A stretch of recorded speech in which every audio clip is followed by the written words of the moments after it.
सगळ्यांचं पत्रकार परिषदेमध्ये मी मनापासून स्वागत करतो आणि 2-3 महत्त्वाच्या मुद्द्यांसाठी ही पत्रकार परिषद आयोजित केली। एक महत्त्वाची बाब म्हणजे काल वर्षा बंगल्यावर माननीय मुख्यमंत्री आणि शिवसेनेचे मुख्य नेते आदरणीय एकनाथ शिंदे साहेबांच्या अध्यक्षतेखाली जी बैठक झाली त्या संदर्भातल्या काही गोष्टी आपल्याशी चर्चा करायच्या होत्या।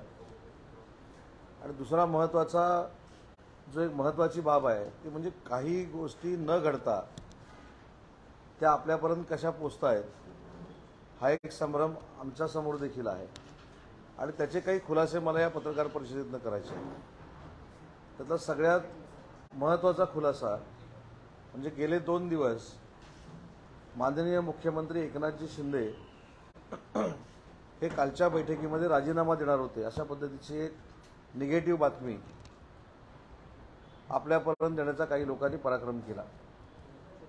आपल्याला हे देखील माहिती आहे की आम्ही राजीनामे घेणारे आहोत। 12 महिन्यापूर्वी कशा पद्धतीने राजीनामा दिला जातो हे एकनाथ शिंदे साहेबांनी उठाव करून दाखवून दिलेला आहे।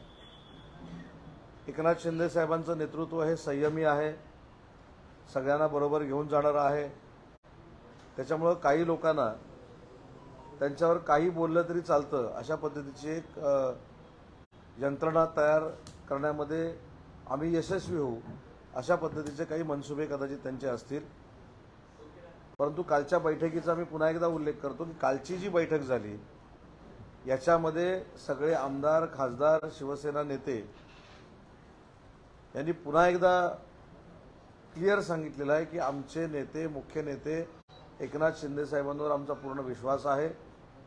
एकनाथ शिंदे साहेबांच्या पुढाकारानं ज्या काही गोष्टी आपल्याला घडलेल्या दिसत आहेत त्याच्यामध्ये एकनाथ शिंदे साहेबांचा देखील पुढाकार होता। 2 पक्षाबरोबर 3रा पक्ष आल्यानंतर स्वतः उपमुख्यमंत्री अजितदादांनी स्पष्ट सांगितलेलं आहे की ज्या पद्धतीनं एकनाथजी शिंदे आणि देवेंद्रजी विकास कामं करतायत या विकासाला आमच्या लोकांना देखील गती मिळाली पाहिजे, आमच्या लोकांच्या मतदारसंघामध्ये देखील कामं झाली पाहिजेत आणि नरेंद्र मोदी साहेबांनी देशामध्ये केलेली विकासाची जी कामं आहेत ही पुढे नेण्यासाठी आणि त्यांची ताकद वाढवण्यासाठी आम्ही 3रा पक्ष म्हणून महायुतीमध्ये सामील झालेलो आहोत याचं स्पष्ट क्लॅरिफिकेशन हे स्वतः अजितदादांनी दिलेलं आहे। परवा नागपूरवरनं ज्यावेळी एकनाथ शिंदे साहेब मुंबईमध्ये आले तेव्हा पुन्हा कोणातरी डोक्यातनं एक सुपीक कल्पना निघाली की 2 आमदारांमध्ये बाचाबाची झाल्यामुळं नागपूरवरनं शिंदे साहेब इथं आले। कालच्या बैठकीनंतर आज कोणीतरी असं सांगितलं की रामदासभाईंनी काल असं भाषण केलं की राष्ट्रवादी बरोबर जायचं नाही। म्हणून मला एक आश्चर्य वाटतं की ज्या गोष्टी घडलेल्याच नाहीत त्या घडलेल्या आहेत असं सिद्ध करण्याचा जर काही लोक प्रयत्न करत असतील तर ते फार चुकीचं आहे। एकनाथ शिंदे साहेबांच्या नेतृत्वाखाली काम करणारे 40 शिवसेनेचे आमदार आणि 10 अपक्ष आमदार हे देखील 2-2दा 3-3दा निवडून आलेले आहेत, ते देखील राजकारणामध्ये सेट झालेले आमदार आहेत। त्याच्यामुळे मला असं वाटतं की अशा पद्धतीनं एखाद्याबद्दल निगेटिव्हिटी क्रिएट करून त्याची प्रतिमा डागाळेल असं जर कोणाला वाटत असेल तर ती घोड चूक आहे आणि फार मोठा गैरसमज आहे। या सगळ्या घडामोडी झाल्यानंतर मी पहिल्याच दिवशी सांगितलं शपथविधीच्या दिवशी की गद्दार आणि खोके या शब्दातनं आमची मुक्ती झालेली आहे। कारण जो एपिसोड 12 महिने अगोदर घडलेला होता जो शिवसेनेमध्ये होता त्याची कारणं कदाचित वेगळी असतील। वंदनीय बाळासाहेबांचा विचार पुढे नेण्यासाठी शिंदे साहेबांनी उठाव केला असेल, पण त्याच्यानंतर पुन्हा एकदा महाराष्ट्रानं अजून एक उठाव बघितला अजितदादाच्या निमित्तानं आणि मला असं वाटतं की काही मंडळी खोके, गद्दार ह्या ज्या काही गोष्टी पूर्वी करत होते त्याला पूर्णविराम मिळाला आणि एक सिद्ध झालं की मागच्या 2.5 वर्षामध्ये प्रशासन आणि शासन काम करत नव्हतं त्याच्यावर दादांच्या या उठावानं शिक्कामोर्तब झालं। काल देखील दादांनी त्यांच्या भाषणामध्ये काही त्यांच्या पक्षाच्या गोष्टी ठेवत असताना एकनाथजी शिंदे आणि देवेंद्रजी कशा पद्धतीने विकासात्मक कामं करतायत याचा उल्लेख देखील त्यांनी केला। म्हणून त्यांच्या पक्षामध्ये जी काही घडामोड झाली त्याच्यामध्ये मला जायचं नाही, त्याच्यावर मला भाष्य करायचं नाही, त्याच्यामध्ये जाऊन त्यांच्या पक्षामध्ये काय चाललं हे बोलण्याचा देखील मला अधिकार नाही। पण शिवसेना जी वंदनीय बाळासाहेबांच्या विचारानं मुख्य नेते एकनाथ शिंदे साहेबांच्या नेतृत्वाखाली चाललेली आहे, त्यातले सगळेचे सगळे आमदार आणि खासदार हे काल बैठकीला उपस्थित होते। या बैठकीमध्ये येणाऱ्या लोकसभेच्या अधिवेशनामध्ये, विधानसभेच्या अधिवेशनामध्ये विधान परिषदेच्या आमदारांनी कामकाज कसं करावं, विधानसभेच्या आमदारांनी कामकाज कसं करावं, मंत्र्यांनी काय योगदान द्यावं, ज्या ठिकाणी आज पत्रकार परिषद होते या ठिकाणी जनतेसाठी कुठच्या मंत्र्यांनी वेळ द्यावा याच्यावर सविस्तर चर्चा करण्यात आली। संघटनात्मक बांधणी ही बूथ स्तरावर झाली पाहिजे। असलेले आमदार तर निवडून येणारच आहेत, परंतु त्याच्यामध्ये अधिकच्या आमदारांची भर पडली पाहिजे अशी खेळीमेळीनं संघटनात्मक चर्चा झालेली असताना जे घडलंच नाही ते आपल्यापर्यंत पोचून एक संभ्रम निर्माण करायचा आणि त्याच्यातनं आपली पोळी बाजून घेण्याचा प्रयत्न करायचा अशी लोक काही उद्योग करतायत। त्यांच्यासाठी नाही, परंतु जनतेमध्ये हा संभ्रम राहू नये यासाठी या पत्रकार परिषदेचं मी आयोजन केलं। दुसरी एक महत्त्वाची गोष्ट आहे की 11 महिन्यापूर्वी 12 महिन्यापूर्वी म्हणजे 11 महिन्यापूर्वी आम्ही मंत्री झालो, परंतु 12 महिन्यापूर्वी जो उठाव शिंदे साहेबांच्या नेतृत्वाखाली झाला तो कुठच्या पक्षातनं झालेला आहे हे आपल्या सगळ्यांना माहिती आहे। पण ज्या पक्षातनं उठाव झालाय तिथं परत जाण्याचा काही प्रश्न येत नाही किंवा त्यांनी आमच्याकडे येण्याचा प्रश्न येत नाही। आज महायुती भरभक्कमपणानं जर 200 पेक्षा जास्त आमदार घेऊन महाराष्ट्राला स्थिर सरकार देत असेल आणि भविष्यामध्ये एकनाथ शिंदे साहेबांच्याच नेतृत्वाखाली खासदारकीच्या आमदारकीच्या निवडणुका होत असतील तर आम्हाला कोणाचीही आवश्यकता नाही हे देखील मला ठामपणाने इथे सांगितलं पाहिजे। आता काही लोक ज्या पद्धतीनं राजकारण करत होते, ज्या पद्धतीनं राजकारणाला एक वळण देत होते की राजकारण करत असताना फक्त वैयक्तिक बदनामी करायची, टीका करायची, शिवीगाळ करायची, अनेक कार्यक्रम आपण बघितले। त्या कार्यक्रमातनं एकमेव कार्यक्रम एकनाथजी शिंदे यांची बदनामी, त्यांच्यावर वैयक्तिक पातळीवर टीका, आम्ही 40 आमदार गेलो त्यांच्यावर वैयक्तिक टीका, अपक्ष आमदार आहेत त्यांच्यावर वैयक्तिक टीका आणि तारीख डिक्लेअर करायची की 2 महिन्यांना आता सरकार पडणार आहे, 3 महिन्यांना सरकार पडणार आहे, 4 महिन्यांना सरकार पडणार। ते काय सरकार पडलं नाही। अजितदादा महायुतीतले घटक म्हणून राष्ट्रवादी काँग्रेस पक्ष घेऊन महायुतीमध्ये सामील झालेले आहेत। आता ते सामील झाल्यानंतर ते मुख्यमंत्री होणार, शिंदेसाहेब राजीनामा देणार, हे जे कोण पिकवतंय किंवा हे जे काही घडवतंय त्यांचे मनसुबे कधीही यशस्वी होणार नाहीत। आम्हाला आमच्या महायुतीवर ठाम विश्वास आहे आणि मला असं वाटतं की भाजपचे महाराष्ट्राचे सर्वेसर्वा भाजपचे नेते आदरणीय देवेंद्रजी फडणवीस यांनी देखील अनेक वेळा सांगितलंय की महाराष्ट्र राज्याचे मुख्यमंत्री एकनाथजी शिंदे साहेबांच्याच नेतृत्वाखाली निवडणुका होतील।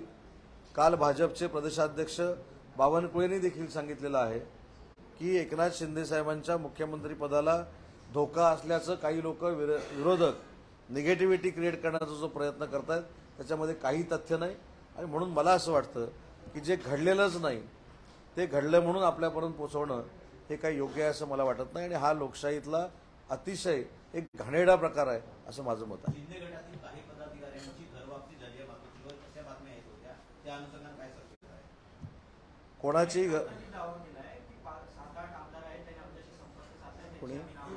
कोणी तिकडे 13 असलेल्या 6 आमदारांनी देखील आमच्याबरोबर संपर्क साधलेला आहे। कालच माझ्याशी त्यातले 3-4 लोक बोलले।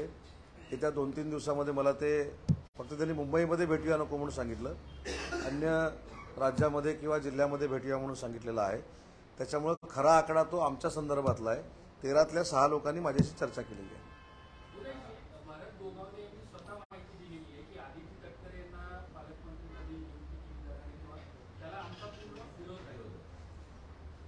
ज्यावेळी पहिल्यांदा बंड झालं रायगडमध्ये त्यावेळी नेतृत्व कदाचित सक्षम नसल्यामुळे ते बंड झालं। ते बंड काय होतं की त्यावेळेचे पालकमंत्री जे आहेत ते आम्हाला विश्वासात घेत नाहीत, आमची विकासाची कामं करत नाहीत, आम्हाला विश्वासात न घेता आमच्या मतदारसंघामध्ये हस्तक्षेप होतो. मी काल देखील सांगितलं की याच्यावर साधी गोष्ट आहे की जी सुप्रीम अथॉरिटी आहे मंत्रालयाची सरकारमधली, त्यांनी त्याच्यामध्ये हस्तक्षेप केला पाहिजे. पूर्वीचे दिवस आणि आताचे राजकीय दिवस हे बदललेले आहेत. आता एकनाथ शिंदेसाहेब महाराष्ट्र राज्याचे मुख्यमंत्री आहेत, ते देखील ग्रासरूटपर्यंत मुख्यमंत्री पदापर्यंत पोहोचलेले आहेत. त्याच्यामुळे भविष्यात कुठच्याही जिल्ह्यामध्ये असं तणावाचं वातावरण निर्माण होणार नाही, एकामेकाचे मान अपमान होणार नाहीत, मानच दिले जातील, प्रत्येकाला दिले जातील, अपमान होणार नाही, याची दक्षता शिंदे साहेबांच्या नेतृत्वाखाली नक्की घेतली जाईल. आणि तेवढं राजकीय ज्ञान बाकीच्यांपेक्षा हे एकनाथ शिंदे साहेबांना नक्की आहे. त्याच्यामुळे असे वाद भविष्यामध्ये होणार नाहीत, याची दक्षता नक्की सरकारकडनं घेतली जाईल. खाते वाटपाचा अधिकार हा मुख्यमंत्री महोदयांचा असतो. ते या दोघांची चर्चा करतील आणि लवकरात लवकर होईल. की आम्ही 90 जागा लढणार आहे, 288 पैकी 90 जागा लढणार आहे, या विधानाकडे कसं? प्रत्येकाचा पक्ष वाढवत असताना मी जादा जागा लढवणार आहे, माझे आमदार इतके निवडून येणार आहेत, हा लोकशाहीतला एक भाग आहे. मी आता पत्रकार परिषदेमध्ये जर सांगितलं की आम्ही 175 जागा लढणार आहोत, तर त्याच्यामध्ये काही लॉजिक आहे असं मला वाटत नाही. मी त्यांच्या वक्तव्यावर बोलत नाही आहे, परंतु याच्यामध्ये तिन्ही नेते, मी अनेक दिवस सांगतो की राजकारणामध्ये अनेक दिवस ग्रासरूटला त्यांनी काम केलेलं आहे. प्रत्येक मतदारसंघाची तिन्ही नेत्यांना जाण आहे. त्याच्यामुळे ज्या ठिकाणी निवडून येणारी व्यक्ती आहे त्याला प्राधान्य देऊन मग तुमचा आहे की आमचा आहे याच्यापेक्षा जे 50 आमचे आहेत ते तर क्लिअर आहे, त्यांच्यासोबत जे आलेले आहेत ते क्लिअर आहेत, भाजपबरोबर आलेले असतील ते क्लिअर होतील असं माझं राजकीय ज्ञान. आणि उरलेल्या याच्यामध्ये तिन्ही नेते बसून चांगल्या पद्धतीने निर्णय घेतील. सामंतसाहेब, तुम्ही म्हणताय नाराजी नाही, पण तुमच्याच आमदारांनी विशेषतः संजय शिरसाट आणि भरत गोगावले यांनी भाकरीचा विषय काढला, भाकरी विभागले गेले हा विषय काढला, संजय शिरसाट यांनी नाराज आहे असं वक्तव्य केलं. मग तुम्ही असं कसं म्हणताय की पेरलं जात आहे? मी काय पेरलं जातंय म्हटलं?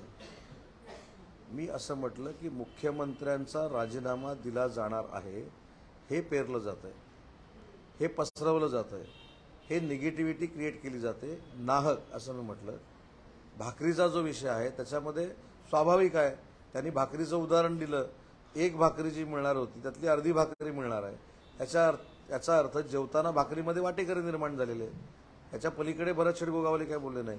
आणि दुसरी महत्त्वाची गोष्ट, संजय शिरसाट नाराज नाही, त्यांनी एक लोकप्रतिनिधी म्हणून भूमिका मांडली की 166 लोक असताना जे आता 40 लोक आलेले त्या बहुमताचा आकडा असताना हे आवश्यक होतं का? त्याच्यामुळे नाराजी कुठेही नाही, ते प्रवक्ते आहेत. आणि भरत शेठ सारखा एक समजूतदार मुख्य प्रतोद हे आमच्यासोबत आहे, ते आमचं भाग्य आहे. त्याच्यामुळे त्यांनी भाकरीचा जो मुद्दा काढला तो शेवटी एखादी सत्ता एक म्हणजे वन साईड जर आपल्याकडे असेल, वाटेकरी कोण नसतील तर मंत्रिपदं वाटली जात नाहीत. पण दोघांमध्ये तिसरा वाटेकरी आल्यानंतर 1-2 मंत्रिपदं इकडे तिकडे होऊ शकतात. त्याच्यामध्ये ते असं म्हणाले की भाकरी जी मी पूर्ण खाणार होतो ती अर्धी खाणार आहे. गरज काय होती? अजित पवारांना पण बरोबर घेतलेलं आहे, तर मग शिंदे साहेबांच्या जर फेसवर आणि नेतृत्वावर लोकसभा आणि विधानसभा लढवायची असेल तरी सुद्धा या तिसऱ्या फॅक्टरची गरज काय होती जेव्हा बहुमत ऑलरेडी होतं? तर एक लक्षात घ्या की एखादी महाविकास आघाडी किंवा महायुती दोन्हीकडनं विचार करा की मगाशी जसं म्हटलं की इकडचे काही तिकडे संपर्कात आहेत. एखादा संच जर तिकडे जायला निघाला तर ते काय म्हणणार आमच्याकडे नको? तसं आम्ही 166 असताना एखादा समूह जर आम्हाला सांगतोय की आम्ही तुमच्या सोबत येऊन तुमची ताकद वाढवणार आहोत, तुमच्या सोबत येऊन आम्ही 45 खासदारांपर्यंत तुम्हाला नेणार आहोत, तर मला असं वाटतं की स्वागत करायला काय हरकत आहे.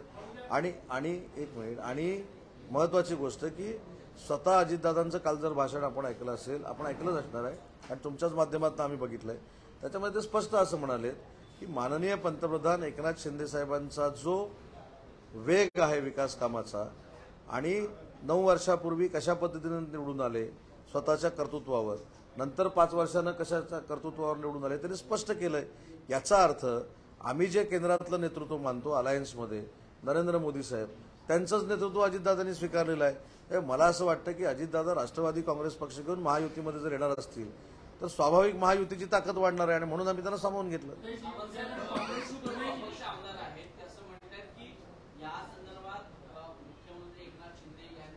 विचार मंथन केलं पाहिजे होतं, आमच्याशी चर्चा केली पाहिजे होती, तसं न नाही नाही, ठीक आहे, बच्चूभाऊंशी मी देखील चर्चा करेन, स्वतः मुख्यमंत्री महोदय चर्चा करते, पण काही गोष्टी अशा असतात की त्या गोष्टी सगळ्याच पत्रकार परिषदेमध्ये सांगायच्या नसतात किंवा सगळ्यांना सांगायच्या नसतात. काही भूमिका घेतल्यानंतर काल झाली ना बैठक, काल बैठकीमध्ये सगळ्या त्या गोष्टींची चर्चा झाली. स्वतः मुख्यमंत्री महोदय, उपमुख्यमंत्री महोदय हे बच्चूभाऊंशी बोलतील आणि ठीक आहे, ज्याच्यातनं जे काय राहिलं असेल ते पूर्ण करण्याचा प्रयत्न करू. चर्चा सुरू झालेली आहे की दोन ठाकरे बंधू एकत्र येण्याची.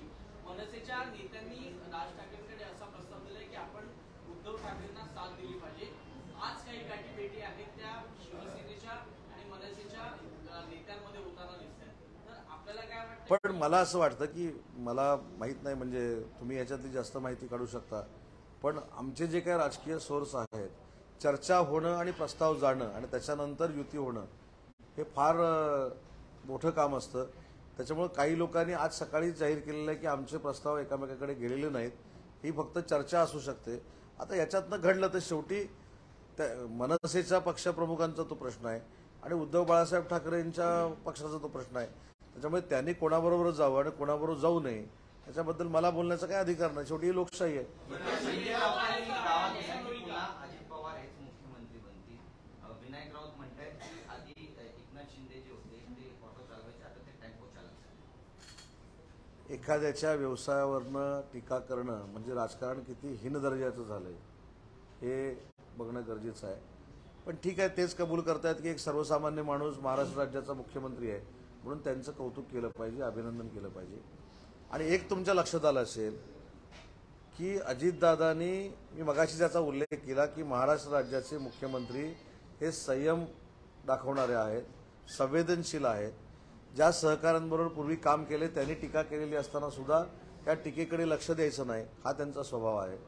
म्हणून काही लोक अजितदादा राष्ट्रवादी काँग्रेस पक्ष महायुतीत घेऊन आल्यानंतर देखील त्यांच्याबद्दल काय बोलत नाही. माझं म्हणणं, जे खोके, जे गद्दार, ही जी काय भाषा चालू होती ती आता ह्यांची का बंद झाली राष्ट्रवादी काँग्रेस पक्षाच्या बाबतीत हे देखील जाहीर करावं ना. आम्ही बोललो नाही, आम्ही संयम ठेवतो, आम्ही पॉलिटिकल एथिक्स कुठेतरी पाळतो म्हणून काही लोकांचं साध्य होतंय. आता जी लोक बाजूला आली ह्याच्यामध्ये फक्त काही लोक महायुती, महाआघाडी, महाविकास आघाडी म्हणतात. पवार साहेबांचं देखील एका बाबतीमध्ये कौतुक केलं पाहिजे की ज्यावेळी हे सगळे आमदार बाजूला झाले त्यावेळी त्यांना आपण एक प्रश्न विचारला की तुम्ही आता खोके म्हणून यांना हिणवणार का. त्यावेळी त्यांनी सांगितलं की हा माझा स्वभाव नाही, मी लोकशाही मानतो. मला असं वाटतं एवढं तरी घ्यावं काही लोकांनी, म्हणजे वाण नाही गुण लागला आपण म्हणतो, हा चांगला गुण तर घ्यावा. जे पवारसाहेब सांगतायत की लोकशाहीतनं जर एखादा मार्ग कोणी स्वीकारला असेल तर त्याला गद्दार आणि खोके म्हणून हिणवणं हे माझ्या स्वभावात नाही आणि लोकशाहीत नाही, एवढं तरी काही लोकांनी आदर्श घ्यावा.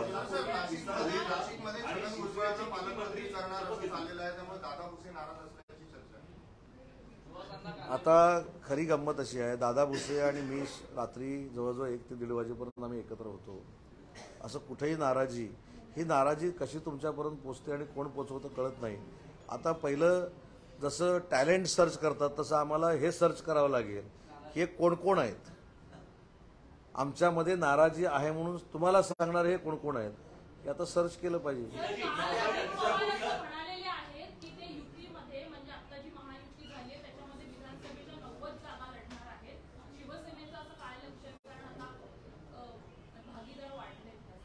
नाही, मगाशी मी याचं उत्तर दिलं.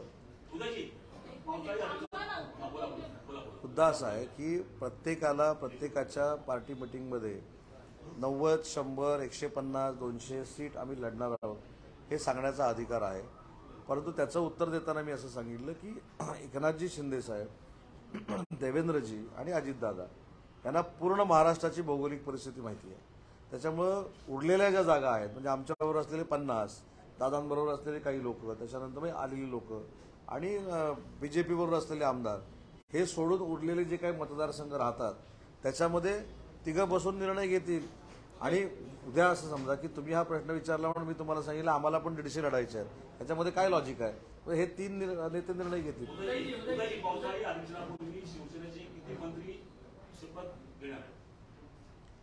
जास्तीत जास्त घेतील. सावंत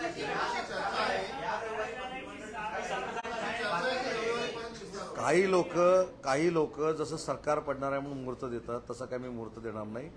पण लवकरात लवकर आमच्या सहकार्यांना पण न्याय दिला पाहिजे ही एकनाथ शिंदे साहेबांची भूमिका आहे. आणि म्हणून येत्या काही कालावधीमध्ये या मंत्रिमंडळाचा विस्तार नक्की होईल.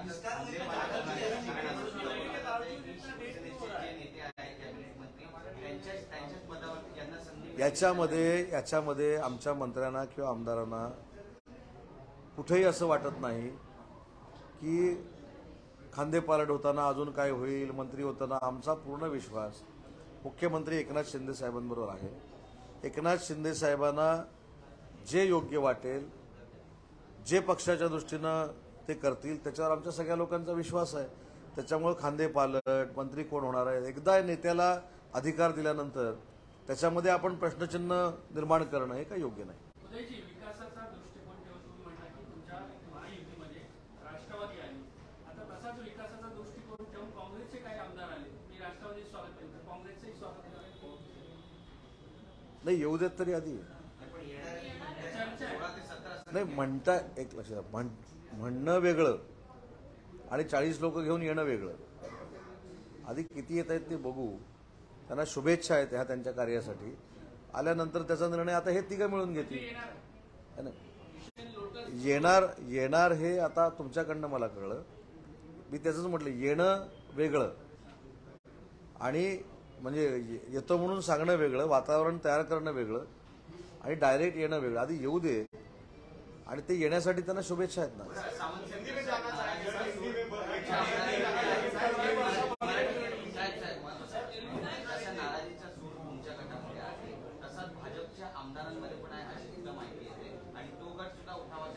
नाही, ही माहिती कुठनं येतेच तेच आम्हाला शोधायचं आहे आता.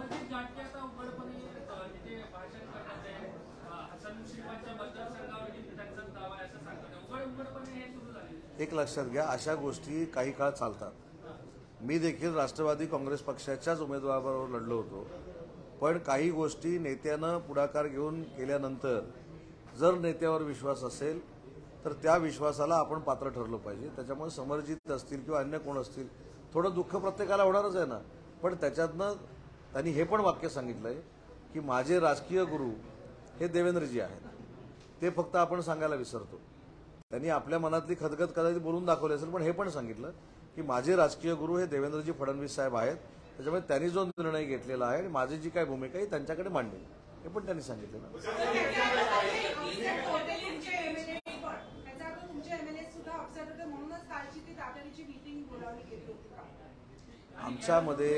आमच्यामध्ये कोणी अपसेट नव्हतं.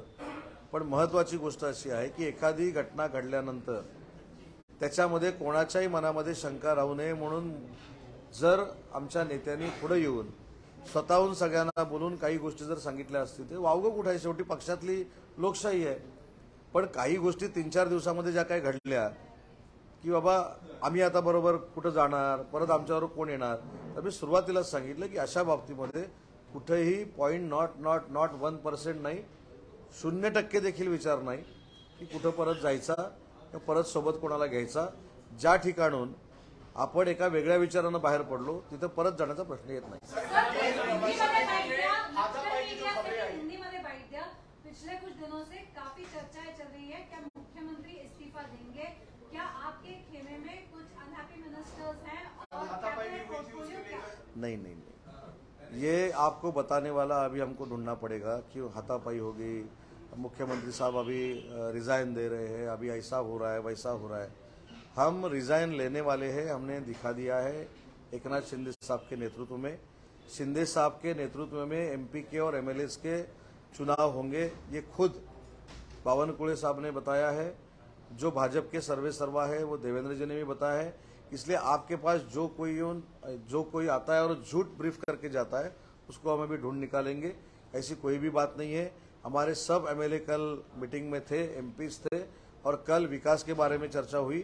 और जो आने वाला सेशन है लोकसभा और विधानसभा का, उसमें क्या क्या डेवलपमेंट की बातें होनी चाहिए उसके ऊपर चर्चा होगी. 6 से 8 विधायक आपके पाले के उद्धवपुर के संपर्क में है, ऐसा विनायक राउत का कहना है, क्योंकि असंतुष्टि है, क्योंकि अब अजीत पवार आप लोगों के साथ गठबंधन में आ गए हैं और आप लोगों से इसके बारे में चर्चा नहीं. विनायक राउत गलत खबरें प्लांट कर रहे हैं, क्या आपको ऐसा लगता है? नहीं, कौन कर रहा है वो जाने दो, लेकिन उन्होंने जो बोला है कि 6 से 8 लेके उनके संपर्क में है, तो 6 से 8 बोले, मेरे संपर्क में तो 6 लोग हैं।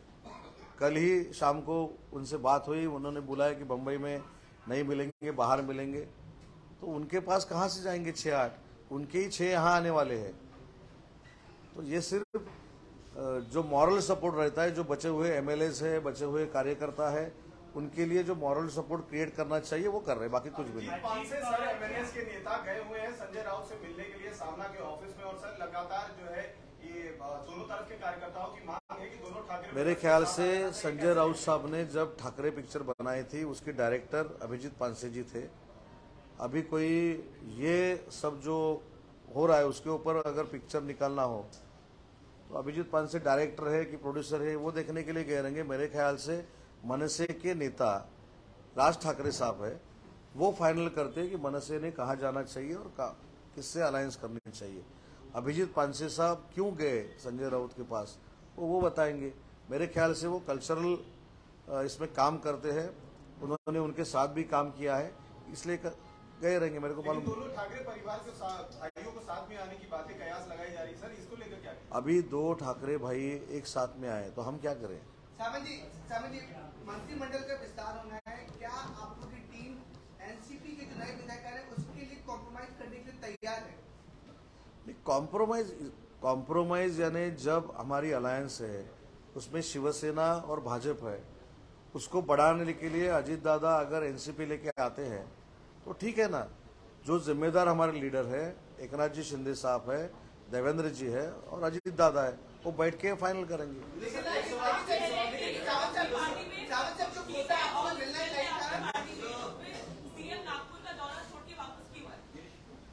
अरे नागपुर का दौरा वापस छोड़ के क्यों आए? तो कल हमारी मीटिंग भी हो गई, कल पूरे दिन वो मीटिंग में थे एमएलएस के लिए, लेकिन हाँ आज भी है ना, वो आज भी शाम को प्रेसिडेंट के साथ है। ये देखो, ये मेरे ख्याल से अंडरस्टैंडिंग में ये सरकार चलता है। वहाँ के लीडर देवेंद्र जी है और डिप्टी सीएम है, वो अगर वहाँ कार्यक्रम को है तो सीएम साहब यहाँ आ गए, लेकिन प्रेसिडेंट को रिसीव करने के लिए एज ए प्रोटोकॉल सीएम साहब नागपुर में थे। लगातार अपनी नाराजगी जता रहे सार्वजनिक तौर पर कि जो एनसीपी उनके साथ आई है इस बारे में चर्चा नहीं की गई थी और अजीत पवार की वजह से आप लोग शिवसेना से अलग हुए थे, इस बात की नाराजगी जता चुके और आप कह रहे हैं ऑल इज वेल है।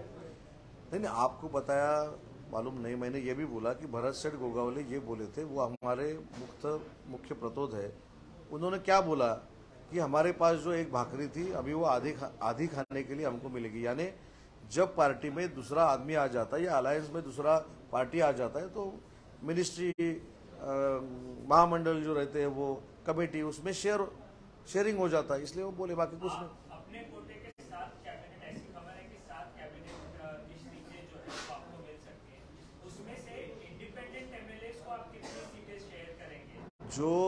जो मिनिस्ट्री एकनाथ शिंदे साहब के पास आएंगी शिवसेना में, उसमें सबको साथ में लेके शिंदे साहब जाएंगे, इतने तक मेरे को मालूम है। अजीत पवार 90 सीट का दावा कर रहे हैं सर, आगामी विधानसभा चुनाव में वो 90 सीट की उन्होंने अपनी मांग रख दी है कि वो मांगेंगे उतनी सीट, 90 सीट, क्या कहेंगे?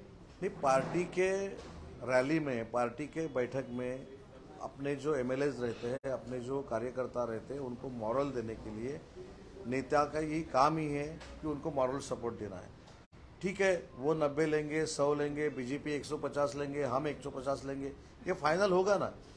अभी से वो उन्होंने स्पीच में बोला है, कल बोला है, इसलिए हमने हमारे जो 90 सीट है वो उनको दे दिया, ऐसा नहीं होता।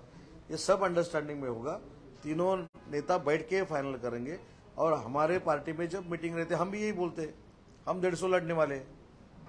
तो ये पार्टी लोगों को, पार्टी वर्कर को मॉरल सपोर्ट देने की एक लोकशाही की टेक्निक है। सावंत साहब, आने वाले दिनों में लोकसभा चुनाव है, विधानसभा चुनाव है, जहाँ तक एक तरीके का आप लोग का 2 पार्टी दिखा, बीजेपी और आप, अजीत दादा पवार के आने से आपको कहाँ कॉम्प्रोमाइज करना पड़ेगा, सीट को लेकर, पोर्टफोलियो को लेकर?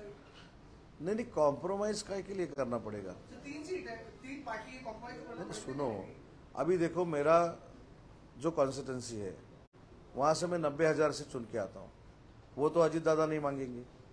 अभी जिनका आपने नाम लिया कि वो बोल रहे कि 6-8 हमारे साथ है, वो हमसे चुन के आए थे, वो तो अजीत दादा नहीं मांगेंगे, बराबर है? कॉन्फ्लिक्ट तो होगा ना। नहीं ना, मैं वही बोल रहा ना, मैंने मेरा जो एमपी का कॉन्स्टिट्यूंसी है जहाँ से हम हमारा कार्यकर्ता खड़ा करने वाले हैं, उसमें भी तो हम अंडरस्टैंडिंग में करेंगे ना। तो ये डिस्कशन होना चाहिए। ऐसा प्रेस कॉन्फ्रेंस में रत्नागिरी हमको मिला, कोल्हापुर उनको मिला, पुणे हमको मिला, बम्बई उनको मिला, ये नहीं हो सकता। तीनों नेता बैठ के ये फाइनल करेंगे कि रत्नागिरी किसको देना चाहिए, कोल्हापुर किसको देना चाहिए, पुणे किसको देना चाहिए, नागपुर किसको देना चाहिए। ये 3 लोग जो है वो मेरे ख्याल से मैच्योर्ड पॉलिटिशियंस है। इसलिए आपके मन में जो शंका है कि क्या होगा, कुछ भी नहीं होगा। आप वो मन में शंका मत रखो, जो होगा वो अच्छा ही होगा और हमारे एमपीज 45 के आगे रहेंगे।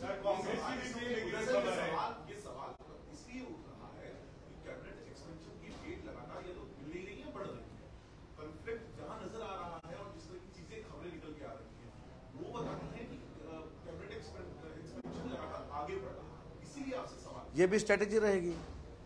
अभी जल्द से जल्द कैबिनेट का एक्सपेंशन हो जाएगा, हमारे जो एमएलए इच्छुक है उनको भी मिल जाएगा, बीजेपी में जो इच्छुक है उनको भी मिल जाएगा। क्या अजीत दादा पवार की जब एंट्री हुई थी तो क्या आप लोगों को इस पूरे मामले में बीजेपी ने लूप पे लिया था? क्या डिस्कशन हुआ था आप लोगों से?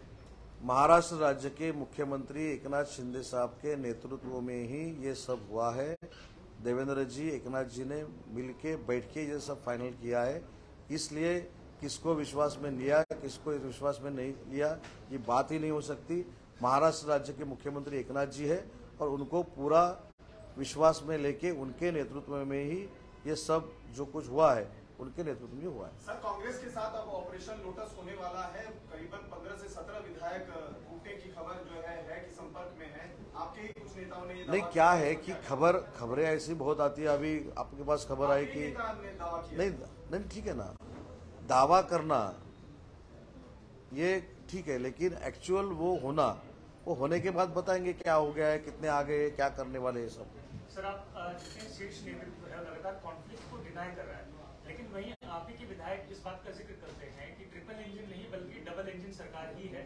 डबल इंजन के अलावा जो भी कुछ जुड़ रहा है वो एक महज डब्बे है, यानी कि बीजेपी और शिवसेना ही इंजन है जो सरकार आगे बढ़ाएगी, बाकी जो जुड़ते हैं उनसे सिर्फ ताकत बढ़ाएंगे। नहीं, ये हमारे एमएलए ने नहीं कहा, खुद अजीत दादा ने ये कहा है। मैं बोलता हूँ ना सर, मैं बोलता हूँ उसको, उसके ऊपर ये हमारे एमएलए ने नहीं बोला है, अजीत दादा ने भी बोला है कि महायुति जो चल रही थी एकनाथ शिंदे साहब और देवेंद्र जी के नेतृत्व में, वो विकास को गति देने वाली थी। नरेंद्र मोदी साहब ने देश में विकास को गति दी है और वो गति हमारे जो कॉन्स्टिट्यूंसी के एमएलए है उनके कॉन्स्टिट्यूंसी में होनी चाहिए। इसलिए हम गतिमान सरकार को ज्वाइन कर रहे हैं, ऐसा खुद अजीत दादा ने कहा है।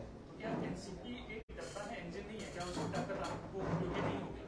नहीं, ये ठीक है, वो तीनों भी लीडर है, अपनी जगह वो लीडर है। वो एनसीपी के लीडर है, हमारे नेता शिवसेना के लीडर है और देवेंद्र जी बीजेपी के लीडर है। मैं ऐसा वो डिब्बा है, इंजन है, एरोप्लेन है, चार्टर फ्लाइट है, ऐसा नहीं बोलने वाला हूँ। वो तीनों लीडर है और लीडर करके वो डिसीजन लेंगे।